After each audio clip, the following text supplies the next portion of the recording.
এক ছিল ছোট্ট গ্রাম, নাম ছিল চাঁদপুরি। সেই গ্রামে থাকতো এক গরিব বালক, নাম তার নীলু। নীলুর একটাই সম্বল ছিল, দাদুতেও একটা পুরনো বাঁশি। এক রাতে পূর্ণিমার আলোয় নীলু বাঁশি বাজাতেই হঠাৎ বন থেকে বেরিয়ে এলো এক জাদুর হরিণ। হরিণটি বলল, এই বাঁশিতে আছে জাদু, কিন্তু জাদু কাজ করবে শুধু ভালো মন দিয়ে বাজালে।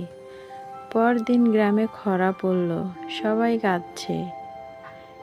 নীলু চোখ বন্ধ করে বাঁশি বাজালো, আর তখনই আকাশে মেঘ, বৃষ্টি নামলো ঝমঝম করে।